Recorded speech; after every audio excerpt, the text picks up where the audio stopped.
Vehicles in self-align. LD, verify go for launch. Go for launch. Everybody's closing out.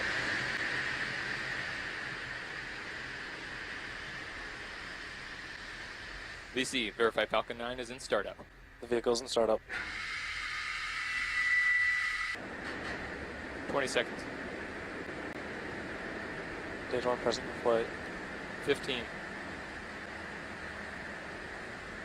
T-minus 10, 9, 8, 7, 6, 5, 4, 3, 2, 1. Liftoff of Falcon 9.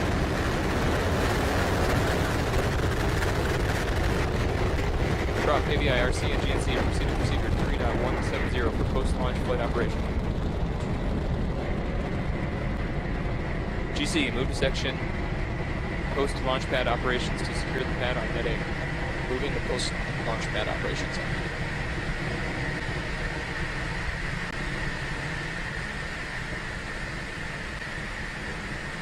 Airborne BPU is active.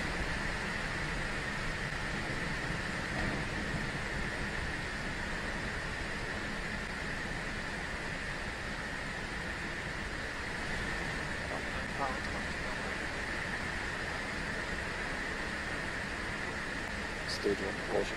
Stage 1.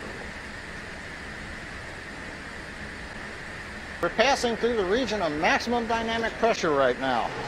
This is where the high pressure of the atmosphere combines with the speed of the rocket to provide the greatest stresses on the Falcon 9 vehicle.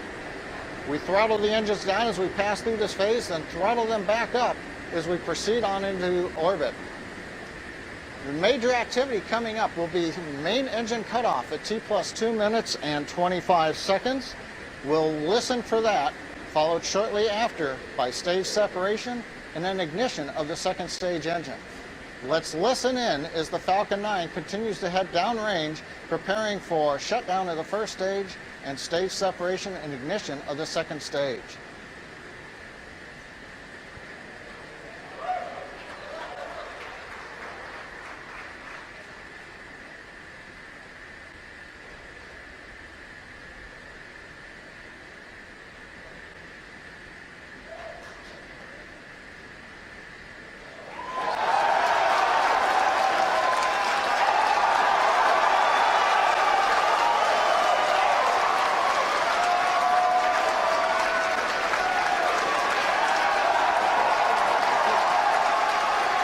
Plus 2 minutes and 48 seconds into flight, we've had successful shutdown separation of the Falcon 9 first stage. The second stage engine is lit. You can see it there. We're coming up on 3 minutes as we head into low Earth orbit. Everything looking good. So as you just heard from John Innsbrucker, it sounds like the Falcon 9 first stage has successfully separated from the second stage, and the second stage engine has successfully ignited. It means we're on our way to orbit. So following that awesome success, there's still a lot more to go. One of the cool things that's about to happen is we are going to begin the recovery operations, or rather the first stage flyback operations. That's going to consist of that flip maneuver where the rocket is moving in one direction and it will actually flip itself over. Then it will light the engines on the back end, and that will begin a boost back burn to bring the first stage back towards the drone ship. Next up, I think we have a re-entry burn, and that'll slow down the rocket from about 2 kilometers per second down to 1 kilometer per second. It's still really fast, but any sort of decrease of energy that you can get in moving that direction is going to be better for decreasing the aerodynamic stresses on the vehicle. And the last and final burn, coming up just a little bit later, is going to be the landing burn. That's when the first stage, right as it gets close to the deck of Just Read the Instructions, slows itself down, opens up its landing legs, and prepares for a soft touchdown on the deck of the autonomous spaceport drone ship. And just to remind you guys, this is an experimental secondary part of this mission today, but obviously something we all get really, really excited about here. But the primary mission is launching these satellites, right? Mm-hmm. I believe we've already separated the fairing. And that's to get rid of the excess weight, the excess mass rather, so that for the same force you can accelerate faster. I'd say, again, moving at 8 kilometers per second is the final goal to be circling the Earth, which is, again, 10 times the speed of a rifle bullet. As much help as you can get to minimize the amount of mass that you need to accelerate to that speed is better. Yeah, the fairing is kind of like it's just a big windshield for the satellites. Satellites really aren't built to withstand intense aerodynamic forces because they're meant to operate inside the vacuum of space. So what we do is we lose that fairing as soon as we get out of the atmosphere, and that's where we are right now. Yes, and so look at that. You can see that the first stage grid fins are deployed. Now those grid fins are powered by nitrogen thrusters, and they're used to actually steer and guide the rocket back down to Earth. They're useful both at high speeds when you're moving at very supersonic and again when you're starting to move slower, but not when you're going through the transition of the speed of sound. They become less helpful. All right, we're going to go to John I. We're at T plus 5.5 minutes into the flight. Second stage continuing to head downrange as we go into what will be the first of two orbits, the low Earth orbit, followed by a coast phase, then a reignition of the second stage engine later on this morning to get the 10 Iridium satellites into their final orbit. Now currently you can see the nozzle, well you can't see the nozzle of the second stage because we're showing you the first stage right now. Grid fins are deployed. We're coming up on the next first stage event, which will be in about 17 seconds, which is beginning of the entry burn, which will then be followed shortly after that by the landing burn. On the right, you can see the second stage engine nozzle. That's currently glowing red. That's typical for the upper stage engine. Everything's looking good right now. Give me a second. Let me see how things are going on the first stage. And we're coming up on the engines. We have boost back burn.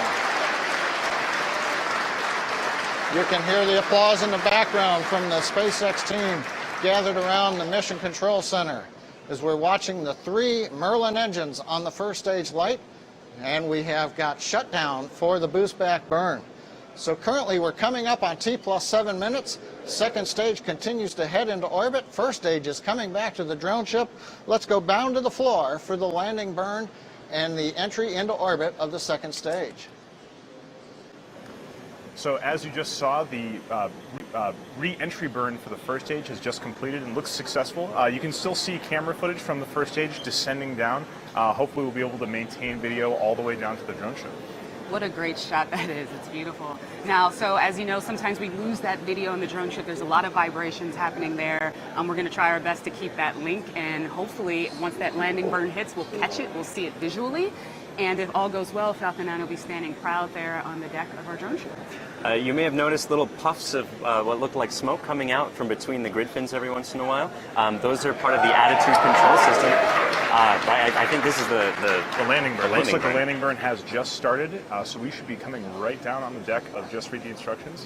This is a single engine landing burn, so it's a slower decrease in speed. Wow. You can actually see the deck of the drone ship right now. Wow.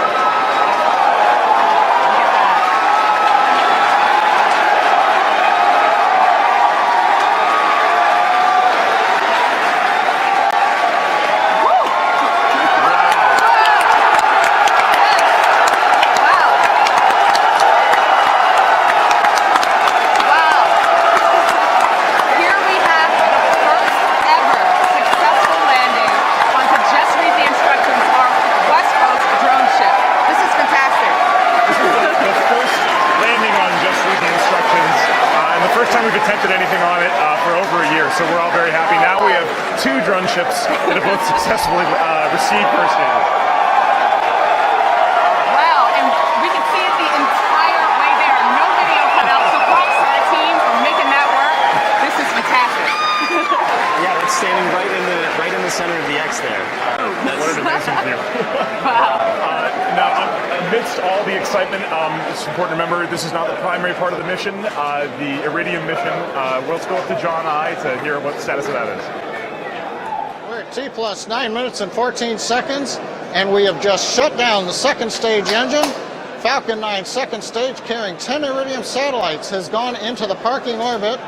You also heard the cheering, and you saw as we actually saw the first stage come all the way back to the drone ship. Didn't have the video dropouts like we've had in the past, so it was an amazing ride with the first stage. For the moment, we're going to pause for a second, give you the view there of the engine while we take a look at how the orbit is for the second stage.